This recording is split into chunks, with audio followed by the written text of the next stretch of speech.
अयोध्यामध्ये प्रभू श्री रामचंद्रांची प्रतिष्ठापना होत असल्याने संपूर्ण देशभरामध्ये चैतन्याचं वातावरण पाहायला मिळतं आहे। या अयोध्या राम मंदिरासाठी अनेक नेत्यांच्या काही आठवणी आहेत। अशाच काही आठवणी आपल्या मंत्री गुलाबराव पाटील यांच्यासुद्धा आहेत। आपल्यासोबत आता मंत्री गुलाबराव पाटील आहेत। काय सांगाल भाऊ, ज्यावेळेस राम मंदिर निर्माणाचा प्रश्न उपस्थित झाला होता संपूर्ण देशामध्ये, त्यावेळेस तुम्ही बाळासाहेब ठाकरे आणि त्यांच्या शिवसेनेमध्ये होतात, कार्यकर्ते म्हणून होतात। तुमच्याकडे पद काय होतं आणि त्यावेळेस बाळासाहेबांच्या सूचना आणि मार्गदर्शनासाठी तुम्ही कसं काम केलं होतं? नाही, आम्हाला आठवतं की ज्यावेळेस लालकृष्ण अडवाणीजींची रथयात्रा जी गेली ती माझ्या गावावरून गेली होती। त्यावेळेस विटा जमा करणे, गावातून वर्गणी जमा करणे, ह्या कार्यक्रमामध्ये आमच्यासारखे कार्यकर्ते हे शिवसेना, भाजप म्हणून आणि हिंदुत्वाच्या विचाराचे कार्यकर्ते म्हणून एकत्रितरित्या काम करत होते। आणि त्याच्यानंतर आपल्याला माहीत असेल की निवडणुका ज्यावेळेस झाल्या त्यावेळेस 82 खासदार हे भारतीय जनता पार्टीचे अलायन्सचे निवडून आले। आणि मला तरी असं वाटतं की तो काळ आणि आजचा काळ याच्यामध्ये निश्चितपणाने फार फरक वाटतो आहे, कारण की त्या काळामध्ये केलेली आंदोलनं आणि आज त्या आंदोलनाची झाली फलश्रुती, त्याच्यामुळे आनंदाची गोष्ट आहे। बाबरी मशिदीचा ढाचा जे विषय पाडण्यासंदर्भातला विषय झाला होता, त्यावेळेस शिवसेना आक्रमक होती त्या काळामध्ये आणि बाळासाहेब ठाकरेंच्या तशा कार्यकर्त्यांना सूचना पण होत्या। तर त्यावेळेस एक कट्टर शिवसैनिक म्हणून तुमची काय भूमिका राहिली होती किंवा काय कामगिरी राहिली होती? त्यावेळेस बाळासाहेब आणि शिवसेना आणि भाजप हा विषय नव्हता, एक हिंदुत्ववादी विचाराचे कार्यकर्ते। म्हणजे कधीकधी असं सांगावं लागायचं की हा भाजपचा कार्यकर्ता आहे, कधीकधी असं सांगावं लागायचं हा शिवसेनेचा कार्यकर्ता। एवढे एक संघ विचारांनी त्यावेळेस हिंदुत्वाच्या नावाने सगळेजण राम मंदिराच्या किंवा इतर गोष्टींकरता एकत्रितरित्या काम करत होते।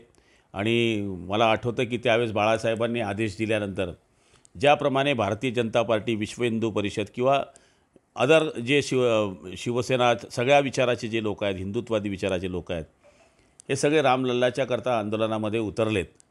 आम्ही आंदोलनामध्ये उतरण्याच्या अगोदरच म्हणजे ज्यावेळेस आंदोलन सुरू झाले त्या 6 तारखेला मला आठवते की या गावामध्ये बाबरी मस्जिद पडल्यानंतर सगळीकडे बंद पाडण्यात आला, आमच्या गावातही बंद पाडण्यात आला आणि शांततेने बंद पाडण्यात आला होता। त्याच्यानंतर 9 तारखेला ज्यावेळेस बंद झाला त्यावेळेस अडवाणीजींना अटक झाल्यामुळे आम्ही त्या ठिकाणी बंद केला होता। आणि मला आठवतं की त्यावेळेस बंदमध्ये पाळदी गावामध्ये दंगल उसळली। त्या दंगलीमध्ये माझ्याबरोबर असलेला एक कार्यकर्ता गंगाराम पगारे याचा खून झाला आणि मी सुद्धा त्या कचाट्यामध्ये सापडलो होतो, पण दैवकृपा असेल त्यावेळेस मी वाचलो। आणि हे होत असताना ती लाईट एवढी पसरली की आमच्यासारख्यांना गावातून भूमिगत राहावं लागलं, त्याच्यानंतर काही दिवस फरार राहावं लागलं, त्याच्यानंतर जेलमध्ये जावं लागलं। माझ्या कुटुंबातले तर आम्ही 3 सख्खे भाऊ हे जेलमध्ये होतो। म्हणजे आमच्या सगळ्या महिला आमच्या बायका ह्या माहेरी होत्या, आमची मुलं लहान लहान होती। माझा मुलगा तर एकदम छोटा होता, एक 7-8 महिन्याचा मुलगा होता माझा। आणि ते सगळं घरदार बंद होतं आमचं 4 महिने। पण गावकरी आणि सगळ्यांनी नंतर ते निस्तरलं आणि गावात सगळे आमची महिला मंडळींना सहकार्य केलं आणि गावामध्ये आम्ही सगळेजण थांबलो। त्याच्यानंतर आम्हाला जेलमध्ये गेल्यानंतर मग आमचा जामीन झाला। पण निश्चितपणाने त्यावेळेस तो एक डोक्यामध्ये मस्ती होती की सौगन राम की खाते है की मंदिर वही बनाएंगे, भगवा झेंडा लहराएंगे। त्या नाऱ्यामध्ये आम्ही सगळे तल्लीन होतो। आणि आज देवाची कृपा आहे की 22 तारखेला प्रभू रामचंद्र वाजत गाजत अयोध्येमध्ये येत आहे। त्यामुळे आमचे जे गंगाराम पगारांनी आहुती दिलेली आहे त्यांना ही श्रद्धांजली होऊ शकते। ज्या कार्यकर्त्यांनी त्या काळामध्ये रामचंद्रांचं मंदिर व्हावं याच्याकरता जे प्रयत्न केले त्यांच्याकरता ही खरंच म्हणायला गेलं तर बऱ्याच कारसेवकांचे प्राणही त्या काळामध्ये शरयू नदीमध्ये वाहिले गेले। आज त्यांना ही श्रद्धांजली आहे। तुम्ही नेहमी भाषणामध्ये सांगत असतात की हिंदुत्वासाठी लाठाकाठा खाल्ल्या, त्यावेळेस पण राम मंदिरासाठीचे आंदोलनं झाली होती, आंदोलनामध्ये तुमचा पण सहभाग होता। अशा काही आठवणीत की तुम्हाला पोलिसांनी पकडलं, लाठाकाठा खाल्ल्या किंवा जेलमध्ये जावं लागलं? नाही, मी त्यावेळेस म्हणजे संध्याकाळी मी तिथून गावातून गेलो, पण माझे 2 भावांना तर त्याच दिवशी पकडलं, ज्या दिवशी राईट झाला त्याच दिवशी। माझे 2 भाऊ, एक भाऊ नाशिक जेलला होता, मोठा भाऊ, लहान भाऊ मुक्ताईनगर जेलला होता आणि मी जळगाव सब जेलला होतो। 3 भाऊ पण वेगळ्या वेगळ्या जेलमध्ये होतो आम्ही। म्हणजे काय परिस्थिती असेल त्याचा विचार आपण करा की। आणि त्याच्याने थांबलो नाही, त्याच्यानंतर आम्हाला तडीपाराच्या नोटीस आल्या, 56 नोटीस आल्या। त्याच्यामध्ये मी असेल, PP असेल, DG नाना असतील, प्रकाश नाना असतील, भिला अप्पा असतील, असे किती कार्यकर्ते आहेत की त्यांना सगळ्यांना माझ्याबरोबर तडीपारीच्या नोटिसा होत्या. आणि त्यावेळेस मग गंगाराम पगारे हा साधा न्हावी होता, छोटीशी टपरी होती. गावकऱ्यांनी थोडी वर्गणी करून मग त्याच्या घरात पैसे दिले, अन्नधान्य दिलं. फार वाईट प्रसंग त्या काळामध्ये होता. पण आज त्याच्या कुटुंबालाही बरं वाटत असेल की माझ्या पतीचा जो जीव गेला त्याच्या आज ते वाया गेलं नाही. ते रामचंद्राचं मंदिर आज होतं आहे. व त्यावेळेचा काळ बघितला तर बाळासाहेब ठाकरे होते. आज बाळासाहेब ठाकरे नाही आहेत आणि शिवसेनेत पण 2 गट पडलेले अशी सगळी परिस्थिती आहे. तर आज कदाचित बाळासाहेब ठाकरे असते तर काय आनंद असता. आज तुम्हाला काय वाटतं त्याबद्दल? आम्ही बाळासाहेब गेले असं मानत नाही. कोण मानतं मला माहीत नाही. बाळासाहेब हे शरीराने गेलेले आहेत. त्यांचे विचार ते आहेत. जोपर्यंत सूर्यचंद्र तारे आहेत तोपर्यंत बाळासाहेबांचे विचार आहे.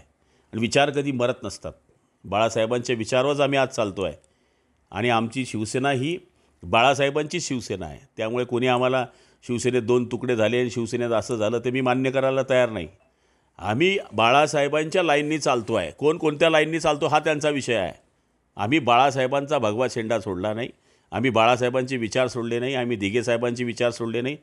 एकनाथ शिंदे जरी मुख्यमंत्री झाले तरी पहिलं आदराचं स्थान त्यांच्याकरता वंदनीय शिवसेना प्रमुख आहे, वंदनीय दिघे साहेब आहे आणि भगवा झेंडा आहे. त्यामुळे काही लोकांनी सोडलेत ते. काही लोकांनी भगवे झेंडे आता सोडले. कदाचित ते उद्या गाडीलाही लावणार नाहीत. पण आम्ही बाळासाहेबांचा झेंडा सोडलेला नाही. हिंदुत्वासाठीच तर आम्ही या पक्षामध्ये आलो. मराठी माणसाच्या न्याय हक्कासाठी हिंदुत्वाचं रक्षण करण्यासाठीच ही संघटना जन्माला आली. त्यामुळे या संघटनेमध्ये काम करत असताना आम्ही काय दुसऱ्या धर्माच्या लोकांना त्रास दिला असं काही नाही. मुस्लिम लोकांना जे आमच्याबरोबर आहेत त्यांच्याबरोबर आम्ही काम करत असतो. पण शेवटी आमचा विचार एकच आहे, तो म्हणजे बाळासाहेबांचा विचार. शेवटचा प्रश्न आहे तुम्हाला आता की बाळासाहेबांचं जे हिंदुत्व होतं, शिवसेनेचं हिंदुत्व ओळखलं जातं, आज पण ते हिंदुत्व आहे. पण यामध्ये समजा तुम्ही आता राम मंदिर प्रत्यक्षात साकारता आहे तर तुम्ही राम मंदिरासाठी कशा पद्धतीने जाणार, कधी जाणार आहात? हे बघा, आता आमच्या तिथे जाण्यात आम्हाला तिथलं निमंत्रण नाही आणि आम्ही तिथे सध्या जाणार पण नाही. याचं कारण असं आहे की आमच्यावर वंदनीय पक्ष मुख्य नेते आदरणीय एकनाथ शिंदे साहेबांनी जबाबदारी टाकली आहे की पालकमंत्र्यांनी जिल्ह्यामध्ये राहावं. आज आमच्याकडे सगळीकडे ध्वज वाटप सुरू आहे, कुठे अक्षदा वाटप सुरू आहे, मंदिरांची साफसफाई सुरू आहे, कीर्तनाचे सोहळे आहे, पताके लावणे चालू आहे. आपण जर जाल तर प्रत्येक गावामध्ये जो तो त्याच्या परीनं कार्यकर्ता काम करतो आहे. कारण की हा उत्सव आहे. ज्याप्रमाणे दिवाळी, अक्षय तृतीया किंवा दसरा येतो, गुढीपाडवा येतो, त्याच पद्धतीने हा सण मनवा असे आदेश आदरणीय मुख्यमंत्र्यांचे असल्यामुळे मला तरी असं वाटतं की मी तर ठरवलं आहे की हे झाल्यानंतर एक स्पेशल ट्रेन जळगाव ग्रामीणची अयोध्येला घेऊन जायची आणि त्याच्यामध्ये आपल्या सगळ्या कार्यकर्त्यांना एकाच वेळेस दर्शन करायचं असं माझं स्वतःचा मानस आहे. तर हे होते आपल्यासोबत गुलाबराव पाटील. त्यांनी सांगितलं की बाळासाहेबांचं जे हिंदुत्व होतं त्याच हिंदुत्व पुढे नेण्यासाठी आम्ही पुढे भगवा झेंडा हातात धरला.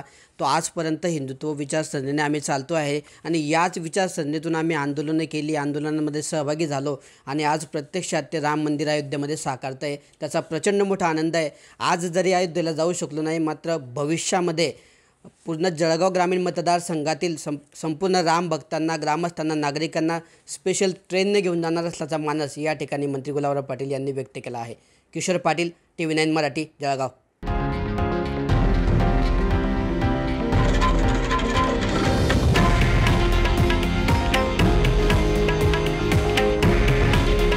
हे आहे देशातील नंबर 1 न्यूज नेटवर्क आणि आपण पाहत आहात TV9 मराठी. काळजी तुमची, हित महाराष्ट्राचं.